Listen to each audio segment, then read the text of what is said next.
Welcome friends to another Dune video. Today we're going to look at two types of wolves featured in Dune, the D-Wolves and the Wolves. Let's get straight into it. We're going to start with the D-Wolves. They are specially bred carnivores, the end product of Leto II's search for the ideal guardians of his citadel. Since he had no wish to station an entire garrison of fish speakers in the Surya in order to protect his privacy, he decided shortly after the citadel's construction in 10723 AG, to find an alternative to his female warriors. The system he eventually chose was twofold: Ixian surveillance devices to keep him informed of any unauthorized intrusions, and some form of predatory animal to deal with the intruders. The D-Wolves were to be those predators. The God Emperor had in mind a specific sort of creature when he begins the breeding program of a more intimidating version of the Wolves, once found on Seleucia Secundus. Ideally, he would have used breeding pairs of those beasts in his first generation stock. Unfortunately, the softening of the former prison planet had rendered the wolves extinct. Leto was instead forced to begin elsewhere.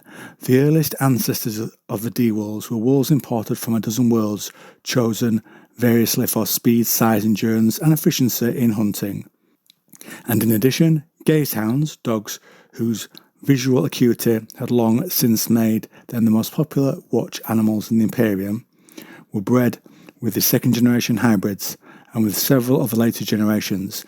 This cross produced wolves that would perform at a good level as sight hunters, and were thus less dependent on scent tracks, which their human prey might be able to disguise or obliterate. Leto had originally chosen some of the largest species of wolves available to him, and he continued to increase the shoulder height of the average litter by breeding the largest animals back into the mix. By the end of the first half century of the program, he had succeeded in producing wolves that dwarfed all known species. In 10819, D-Wolves were released in the Forbidden Forest. The animals were capable of breeding true to their own kind, and proving themselves equal to the God Emperor's expectations. They stood an average of 2 meters at the shoulder, could find and follow trails several days old, and could bring down prey 3 times their size. As individuals, they were formidable in a pack. No adversary could defeat them. While they appear to have lacked the speed which characterized the Wolves, the D-Wolves outshone their models in all other respects. They controlled the forest for thousands of years, protecting Leto's citadel against would-be raiders and terrifying those who came near with great efficiency. It was not until 13722, the year in which Siona Atreides led her rebels in the raid, which gained them the stolen journals, that they failed in their guardianship and were subsequently destroyed for disappointing Leto.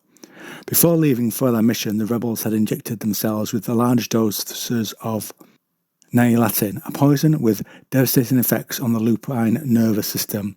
Whether or not the drug would be effective on the D-Wolves was not known, but the rebels had hypothesized that the wolves' vulnerability to the poison might have been increased by the many generations of inbreeding which had taken place since the species was developed.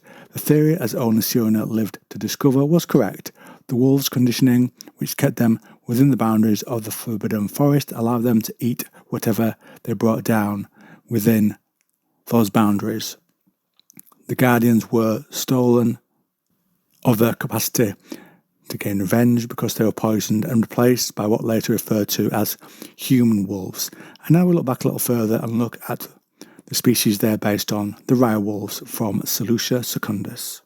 These insatiable predators were among the most fearsome and naturally evolved creatures known to humankind. They represented one of the main ecological checks on that planet, keeping weaker life forms, including humans, from becoming too numerous. An adult wolf could bring down a full-grown ganja. The average male of the species had a shoulder height of 1.5 meters, the female only slightly smaller, and the weight ranged from 50 to 60 kilos, making the animals sleek and devoid of excess fat. Bursts of speed in excess of 95 kilometers per hour by hunting females had been reported, while the average travelling speed of a pack without young was estimated at somewhat less than half that figure. Pups born after a gestation period of 4 standard months were capable of seeing and walking easily within 2 hours of their birth, and within 4 weeks could bring down their own food, generally the smaller ground animals. Only this rapid development allowed their survival in the harsh, unforgiving ecosystem of Seleucia secundus. If they survived, the young wolves underwent a colour change from their light grey through to dun, a deep brown coat. At maturity, rye wolves' fur was extremely glossy and much valued in fashionable society. The species' origin is not known with certainty. They may have evolved from a smaller, less fierce species, the value wolves, but the theory was yet to have been proven. It is certain, however, that rye wolves were known and feared on Seleucia secundus as early as 4492, when these sunny wanderers were taken to that planet. From records accounting for that time indicate their people suffered a substantial number of losses to the wolves during their first generation on the prison planet. House Greeno was known to have made several attempts to export rye wolves to their various holdings for use as sentinels, but they were not successful. Trial and error showed that the wolves sickened and died on milder planets, and all such efforts were abandoned. It was precisely this inability to adapt which led to the species' extinction. Following the exile of Shaddam IV, the last Greeno emperor, to Seleucia secundus, Emperor Paul Muad'Dib Atreides ordered the placement of weather satellites and other climate-modifying devices around that world.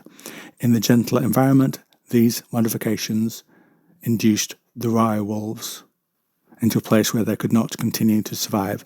And that, friends, with the courage of those two wolves, is where I'll end today's video.